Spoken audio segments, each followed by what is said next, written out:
The concept of the experience economy has been around since the late 90s. Indeed, it was first used by B. Joseph Pine II and James H. Gilmore in an article in 1998. However, it is in the last 5 years that the concept has seen a true takeoff. With the unstoppable growth of what we call digital everything, delivering great customer experience is almost unavoidable. While few can challenge the fact that good design centered in the user or customer supports successful innovation, does it also support operational efficiency? How can design, sometimes considered a non-essential matter in business, support growth? In this episode of Tech Talk, Louise and I debate about these interesting matters with Gregory Weber, Managing Director, and Edouard Nollet, Senior Manager at the Experience Center. Put your headphones on, let's get started. So welcome to a new episode of Tech Talk. This is already the episode 17, and we are still in season 4. But we will have a 5th one, I promise. So the topic of today is called the one on how customer centricity supports growth, efficiency, and innovation. And in today's episode, we have 2 guests, and Carla, who is already recovered, and right next to me, will introduce them. Yes, so today we have with us Gregory Weber. He is Managing Director of PwC's Luxembourg Experience Center, and Edouard Nollet, Senior Manager also at PwC Luxembourg's Experience Center. So welcome. Welcome. Thank you. It's nice to have you. And just to let you know, I got the first dose of the vaccine. So if for by any chance I say something that makes no sense, you know why, okay? Because I'm feeling a bit weak. Or you pass out. Let's hope not. So, well, without a further delay, Carla, just jump into the first question. Okay, yes. So let's start today's dialogue with almost unavoidable question. How did the experience practice, UX, UI, CX, so many X, get impacted by the pandemic? Was it a booster or a decelerating factor? Well, you know, Carla, COVID took all of us by surprise, right? Definitely. This was the biggest lifestyle disruption since the post-war II era. And this has changed our daily routines and behaviors. It causes emotional distress, so people get more stress, more anxiety. We saw that it increased. Some people were feeling socially isolated. Yeah. So a lot of emotional change. Or even more violent. Yeah. and the change of the behaviors also. You saw in my home became my everything. I was working at home, living, and I could not go, so commute, could not go to the shop. So, you know, the online shopping, we all did increase. We also look at more video, Netflix, Amazon Prime. Just look at the figures; they all increase. We did home cooking, sport at home. So a lot of change in our life. So definitely. So experience has changed, and the practice of experience also was impacted by this. The digitalization increased. We were all using new tools that we never know. I did a lot of FaceTime, you know, apéro with my parents. That was the first time. So a lot of things have changed. And this is important for practice, because when you put that together, you need to see how your clients have changed, how your employees have changed the way they are working, and look at their experience. So that was more like a booster for the experience practice. So you look at your own experience and think of your clients' experiences, because probably they are kind of similar. No, they are kind of. We have all, the entire world has gone through the same thing.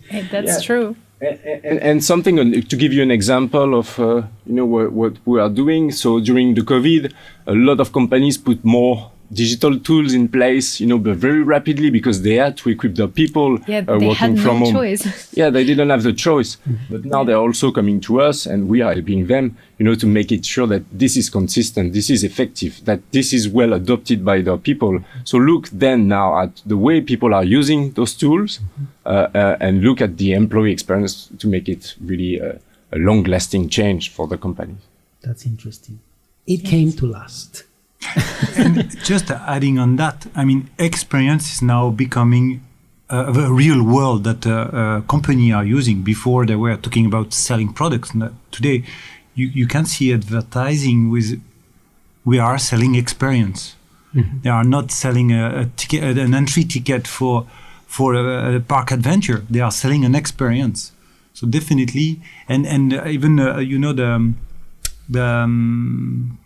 how we say that escape rooms. Okay. They are not selling escape room tickets. They are selling experience. And now they are remote escape room. They are selling experience on remote. So experience is now a real buzzword. Absolutely. Now that you have mentioned or you have said something about, I will take advantage of that because I will jump to the second question. And it's one of those that I love because they are kind of PhD type of question. They are Louis questions. No, well, not necessarily. But, some weeks ago, I read an article that was blaming the UX practice in general for being very operational and really incapable to solve the complex problems of the future or even the complex of today.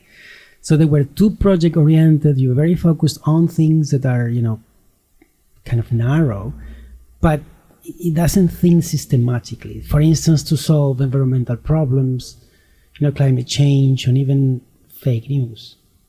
So what do you think about that? Sure.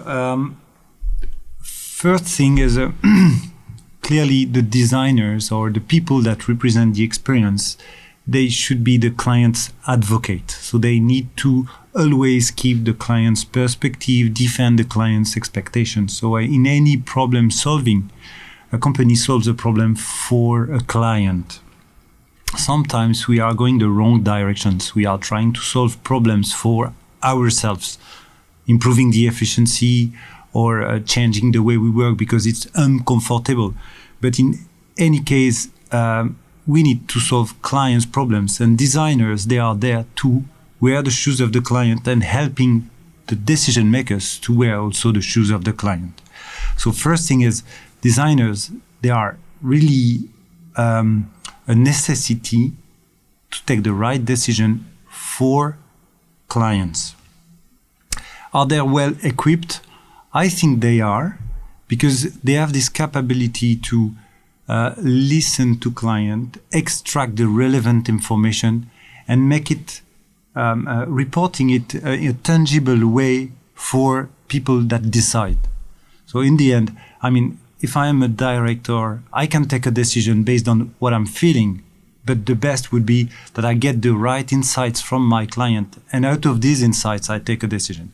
And that's where a designer is very strong. He captures through interviews, through workshop, through anything, what client wants. He retributes that to decision makers and they take the right decision. And there are many formats of designing a client journey, designing a client profile, personas, and so forth. So there are many buzzwords around that, but that's where. Yeah. May I add something? Because this is all about empathy, right? Mm-hmm. And empathy is a soft skill, but this is hard work. So what Edouard is saying, doing these interviews, going really deep into the problem, understanding what are the pain points, and then analyzing all the things with the customer journey and the persona, this is hard work, and these are efforts that you need to do. Sometimes I hear, people about the user research, they did it on the basis of what they thought. But no, you need to go to at least people who are in contact with the customer on a daily basis, or even better, go directly to your clients. What if, Carla, give me this one. What if, because it just came to my mind. What if the European Commission comes and knocks on the Experience Center's door and say, hey guys, I want you to help me oh boy, reach the net zero commitment by 2050. No carbon, fossil fuels based on carbon, I think they should disappear. So that would be a very good exercise, I think, of designing. I mean, I'm not saying you have to give me the answer. I'm just thinking out loud. The number of things we have to think of is gigantic. But I would love to work on that project. I think we should run a hackathon on that. What do you think? This is a real problem. That is a we real need to problem. think for who we want to solve this problem and what are we ready to do for. I mean, we are not living the consequence today, so it's difficult to talk about client expectations. I mean, clients are citizens. And today, there is a bit of climate warming. We see that summers are very hot, but Not in Luxembourg. except in Luxembourg these days. But other than that, this would be about talking with the new generation. Mm-hmm. What are your expectations? What do you want to do? What responsibility you want to take from that? Mm-hmm. And that's where the Experience Center can help to capture that and tell the Commission, you are ministers, you are deciding for countries, but this is what the generation wants. And this is up to that you take a decision. But like that. you made a good point to say with the hackathon, and Edouard, you organize a few hackathons already, involving the people to find by themselves, solutions, suggestions that really matter to them. But one point I wanted to make is that, you talk about customer experience. We want, to delight everybody and so on, save the planet. But sometimes, we need to be more concrete. When we work with clients, we just want them to provide great experience at what matters for the customers, right? So you don't necessarily, it's maybe less sexy to say that our designers are not saving the world, but they are saving real issues to the client, so what customer matters. And obviously, this is one of the trends that is very important currently. Customers expect also this part from company, from brand also to be true. socially Yes. responsible. Thanks, guys. So I will go to the next question. And it's about customer centricity. Let's go to this realm. So what is customer centricity in 20 words? Explain without using buzzwords. So here's a challenge for you. And we Are you counting, Luis? I am counting. Okay, I have my finger here we go. I'll give you 2 words. Wow. And I'm quoting Jeff Bezos. This is one of the leadership principles. This is customer obsession. Okay. I think this is very important. Okay. If you go on the website, on the leadership principle, they will explain it. I don't know it by heart, but in less than 20 words. But basically, this is to make sure that everything you do add value to your customers. I'm speechless because it's a very good one. Thank you. But I hope this customer obsession is only professional. Yes. This is really a mindset, Luis, right? So this is a mindset, but it's also a kind of a way of doing. So it's a very comprehensive approach for organization, and it's very ambitious if you want to be customer centric, but be obsessed with customers. That's my word. But maybe Edouard can even do it shorter. Not shorter, but reflecting on that, I would say that customer centricity would be doing the right things right. I mean, taking the right decision, what you do, what you don't do, and doing it right.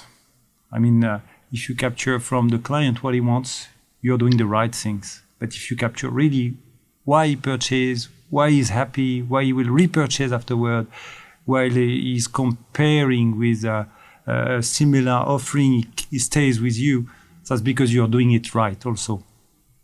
But if I'm, This is redundant, but it actually makes sense. Doing the is. right things right. but I guess for that, there is also failure in between, right? Yeah, of course you can go the wrong direction, and it's also part of the mindset of this customer centricity is doing things with customers. Mm-hmm. I mean, either you co-create with your client and customers, or you co-create with your team members, employees that are facing or discussing with the customers. So typically, when you do a workshop and you just invite directors, that's great, but they don't really necessarily are in touch with the customers. If you do it with the call center guys or the sales guys or the client-facing people, they really know what the customer wants, doesn't want, why he purchases, why he stays, why he leaves, and that's where you can create the great things. And customer centricity is about listening to customers or people that knows customers. And it's an iterative approach. So obviously you fail. Before you know that this is the right product, you may start with a good product, but that's not what you want. You want the right product. So you go, you test with them, and maybe you fail because they won't buy it. Say it's good, but I don't need it. I don't want it. So you fail. Yes. And then you learn from this. Why? And then you go back until you find, as Edouard said, the right one. Failure is necessary then to come up with things that, okay. And many companies or many people, group of people, clients that starts working with us are afraid to go and meet customers, to co-create with them. But surprisingly, customers loves that we ask them what they want. Mm-hmm. And they love also testing things, even though they tell us that's not good, that's not what I'm expecting. But we are very surprised that there is no reluctance to help. That's the complete opposite. Why are clients afraid of the... Well, clients are often surprised. They are surprised. We have done projects and, they were a bit reluctant. Why do you want to go to our client? But, we are not ready. So we are not the best of the market. Why we should go to client and ask if the competitor is better? But they are surprised. And when you go to them, then they are surprised. Say, wow, we learn a lot. On question, they never dare to ask. So they never had the answer. But this is really something that... Okay, cool, guys. I will jump to the fourth question, and it's linked to the title of the episode. The title was, I will recall it, it's the one on how customer centricity supports growth, efficiency, and innovation. So normally, we all know that good design, it's good for successful innovation. The challenge or the problem comes when the word growth enters the equation. So does it really, good design, does it really support growth? And this can be measured only by the use of numbers and what the revenues are, or can it include other dimensions? So what do you think about this? I don't know if it was clear, my question. Kind of. So is your question about experience create growth, right? Yes, exactly. Yeah. Innovation is clear. We know good experience, but we have famous brands, I don't want to mention it now, but now growth in itself, how can a good design help do that? Yeah, so what we are using is, there is a framework, we are using for experience and growth. The ultimate goal, are the revenues.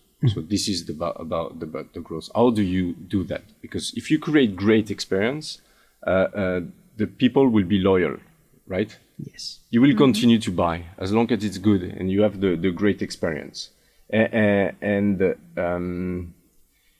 there were figures. I'm just looking at the figure. There was a study. They said 94% of people who recognize a very good experience are likely to purchase again. So the loyalty, is created. And then you have the reputation, because people with very good experience are likely to recommend your services. They will promote your brand. Mm-hmm. So you gain into the brand reputation that would also create growth. And in total, then you will increase the revenues. That's the end game, right? This is the objective. Again, I'm just looking at there was a Qualtrics exam institute that showed that a modest increase in customer experience can bring a 21% compound annual growth rate of revenues over 3 years.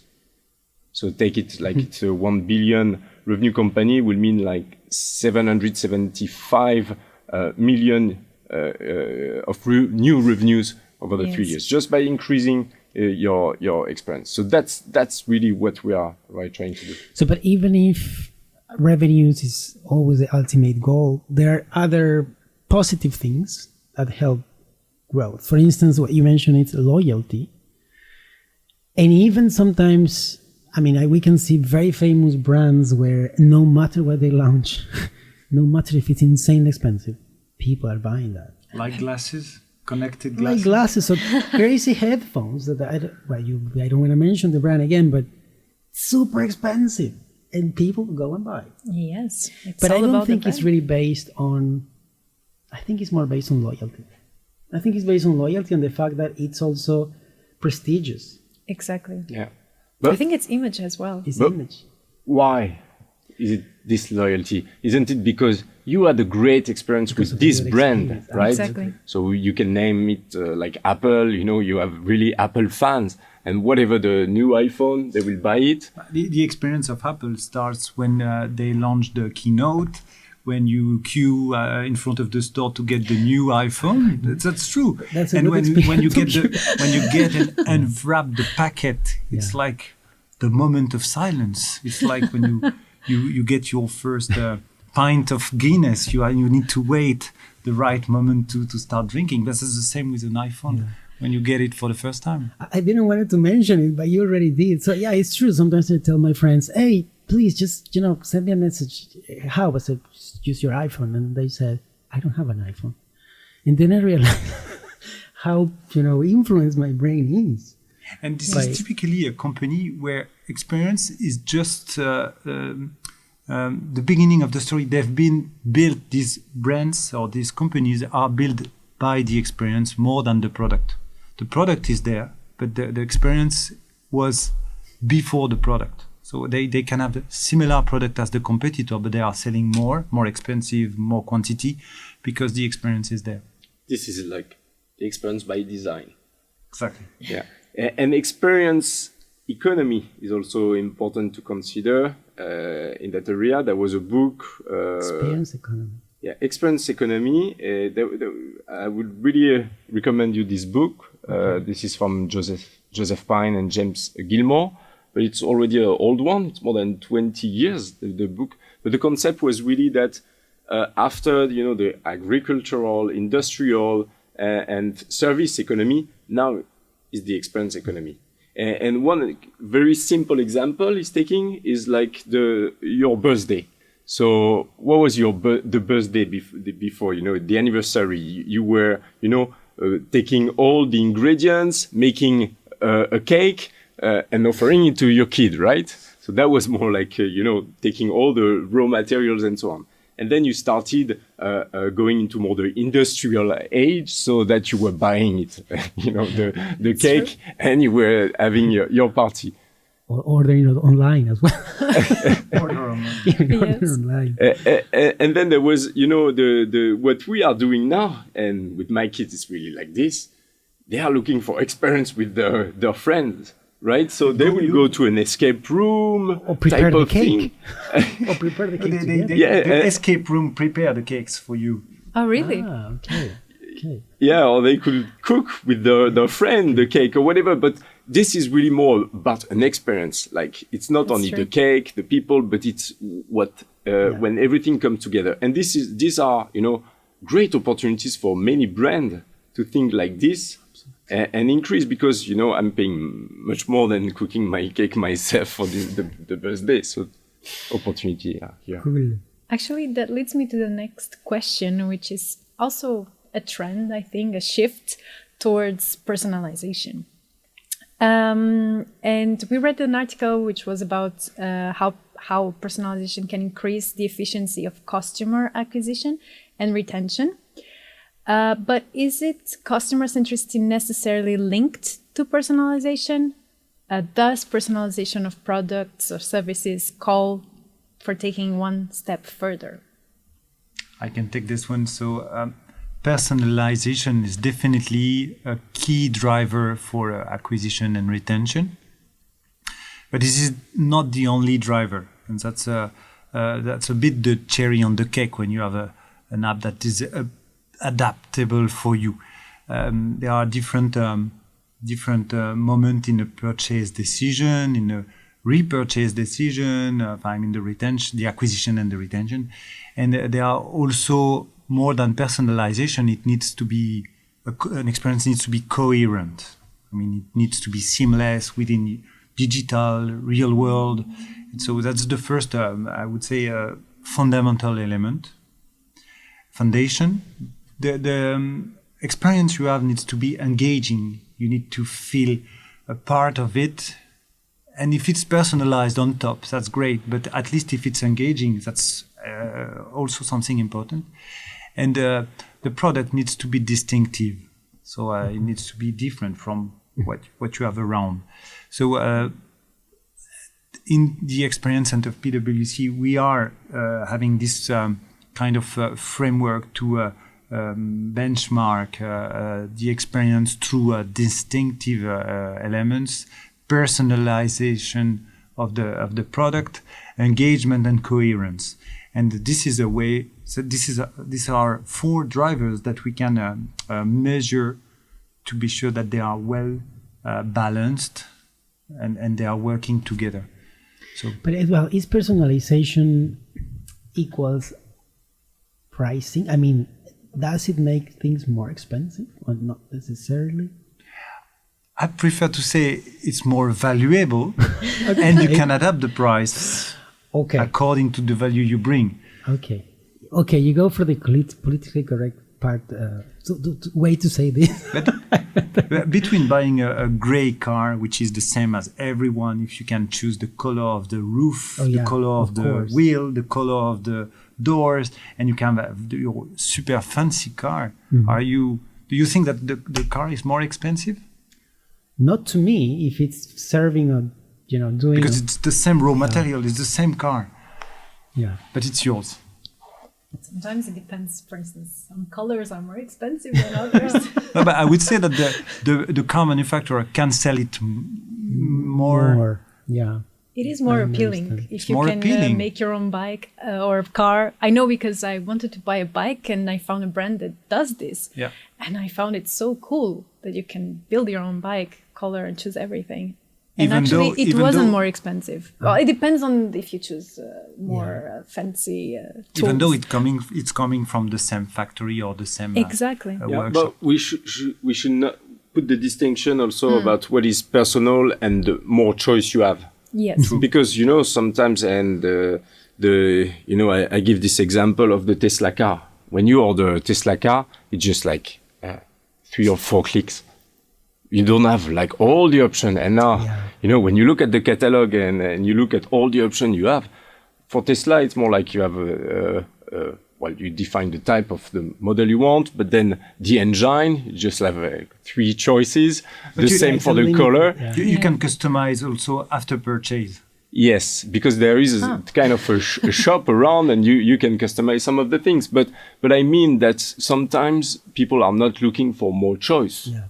This is not. They want something that is, personal, so that is tailored to their needs. And maybe one dimension that is interesting is also when it's personal is that they anticipate a bit what you will choose. Like when you go onto the website and you see some recommendation to read this article or this one because other people read this one. So yes, I have mixed feelings about that. How can they know what I want to read? The algorithm, obviously, it's checking out what you read. Yes, but that doesn't necessarily mean it's behind. Yeah, I know, but it's sometimes more accurate than others. But yeah, it could be freaky. Yeah. But in Europe, we have the GDPR. Making sure that what we are doing personal. So I think, that's kind of. So I will jump to the next variable, is operational efficiency. So operational efficiency and customer centricity. Is this another egg-chicken story or one influences the other one? What do you think? Greg, maybe. I think influence go both ways. Okay. I would say that you can be very efficient in your operation and provide a very poor experience. But on the opposite, if you want to provide great customer experience, I think you have to be pretty good also in your operational efficiency. Yeah, because it's part of it. So basically, then one influences the determines the other one. I mean, if you have, I would say it this way, if you have good customer experience, in most cases, it translates into a very good operational efficiency. Did I say right? Yeah, and when we look at this, we will start with we'll start with the customers. We'll look at the journey of the customers, and see where you may see some friction. So I give you an example of call centers.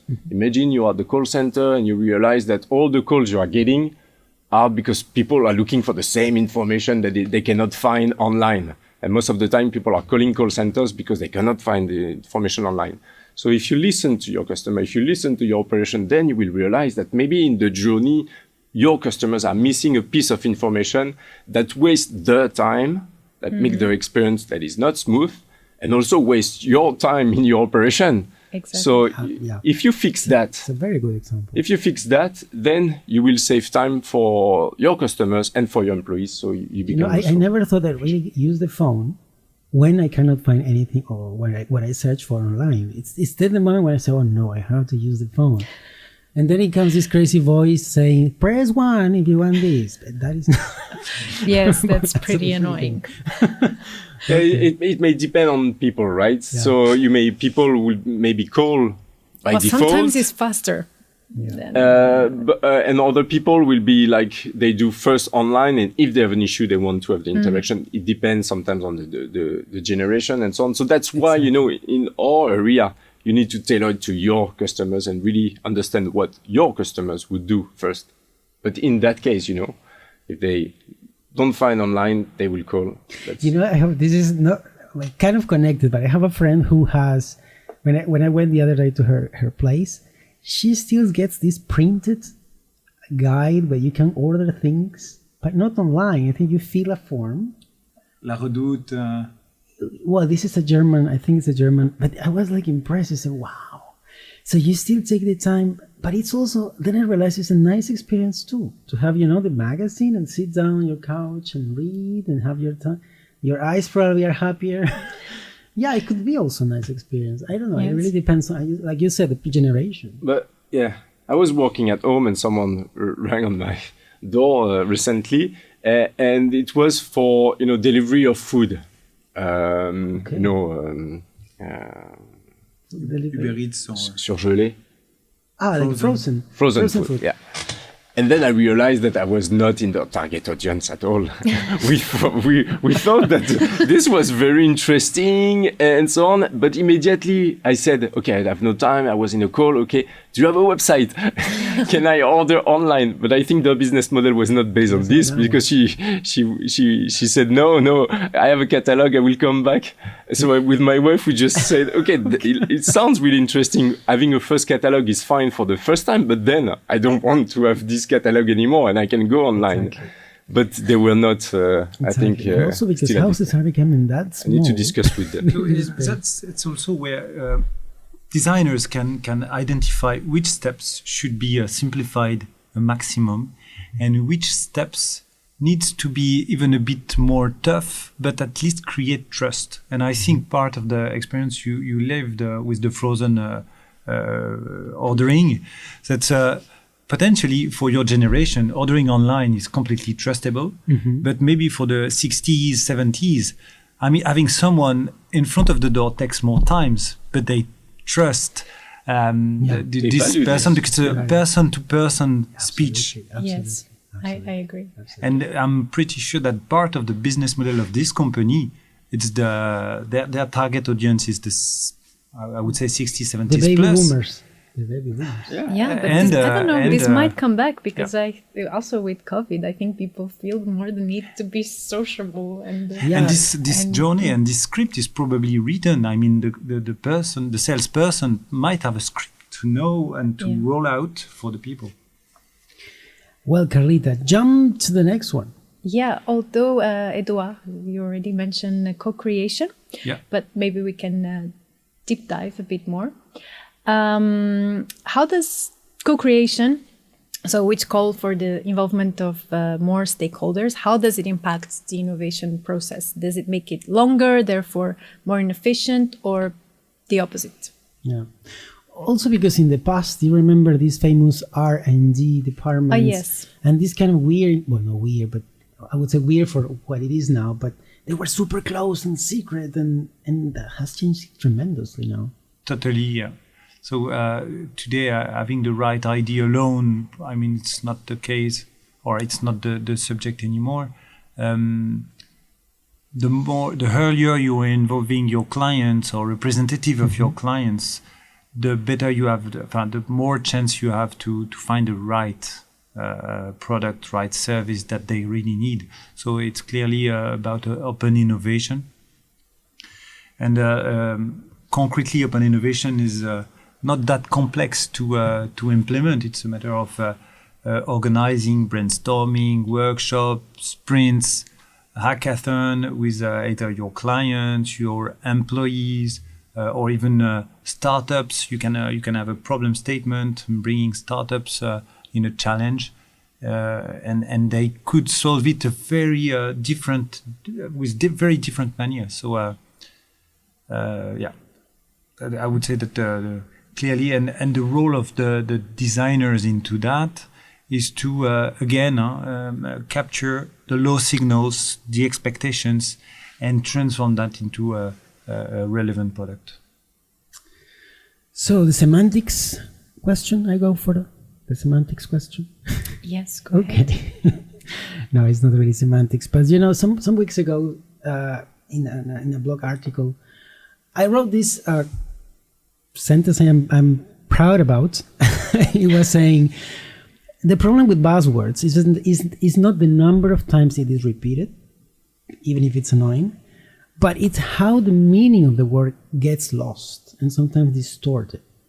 And I feel, I'm saying I because it's a personal opinion, that the customer experience is becoming a buzzword. What do you think? Maybe I said something wrong. It will kill me after the episode, but no, but it's true. I see a lot of articles mentioning customer experience. We wanted to rebrand Experience Center into Customer Experience, but finally okay, not. Good. That's good. Okay. Well, I would say that I love when people talk about customer experience, CX, and so on.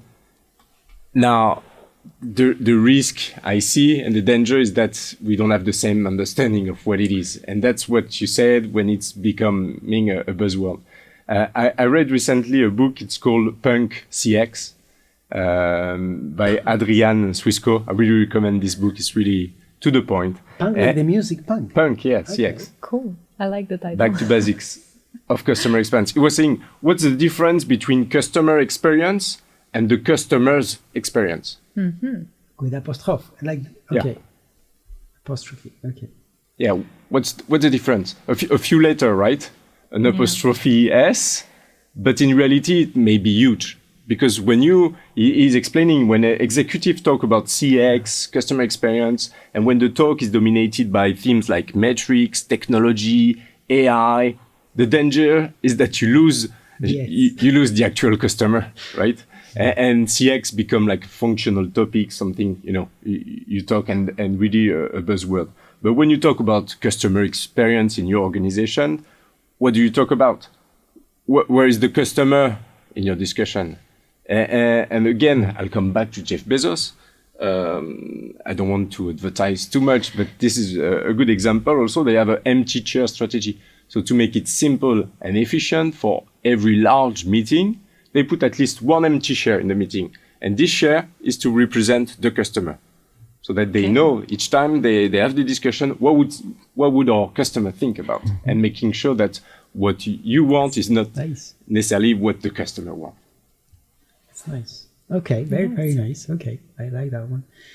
And we have one more to go. And I leave it to you, Carla. Yes. Go ahead. Thank you. So what's the one thing you think will happen in the near future of the customer experience practice? Put your crystal balls on the table. I put my crystal ball, and it's very easy to predict the far future. The near future is much more difficult. Far future, we discussed it with Gregory, and we think that in the far future, experience will not be something separate. It will be what we call experience by design. Experience is everywhere, all over the place, all over the organization, in every employee's mindset. They are committed to create the great experience for their customers. And we had a call recently with a digital bank, and they almost have no calls in their call center. And Really? we were surprised, and the question was, who takes care of the customer experience? And they said, nobody. And the right answer was not nobody, it was everybody. Wow. So it's part of the way they think their product, the way they think their apps, the way they think their experience, that every employee is concerned by the employee experience. So there are a few other examples of companies which are experienced by design. This is the usual suspect, the startup unicorn like Airbnb or Uber, which are built by the experience more than the product. Mm-hmm. And they are marketplace, moreover, meaning that they are not selling something, they are selling an experience. Mm-hmm. Yeah. It's already the case for this kind of unicorn startups. Yeah. They are doing it really by design. Mm. And I remember you had a podcast with Armin talking about customer experience. And at the end, the thing is really to consider it as a capability, and that's what the startup unicorns and successful great brand are doing. This is really by design, so that it's much broader and it's really and just to hand the far future and the near future. I think now in the near future we'll see more and more designers in the team. So in the project teams, designer is becoming a usual function. A few years ago it was business analysts. Today it's designers. They are in the near future necessarily part of the project team, and I assume that it will grow until it disappears, because it's part of everything. But it also means you may not have a job in 10 years' time. Or the decision maker, the ultimate decision maker.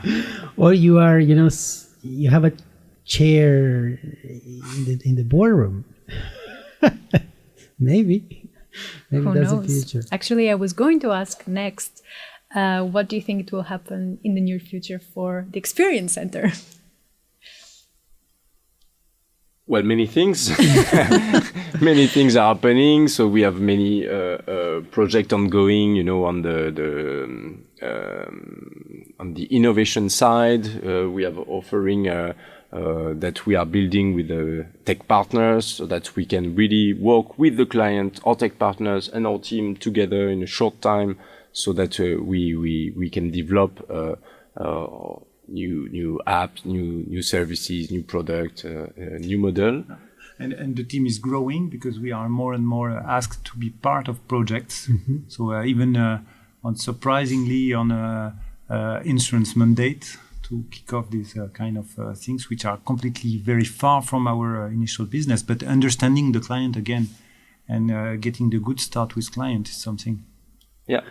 And the last thing is also for clients, there will be an event that will be coming after summertime, but we will come back to you to advertise on this.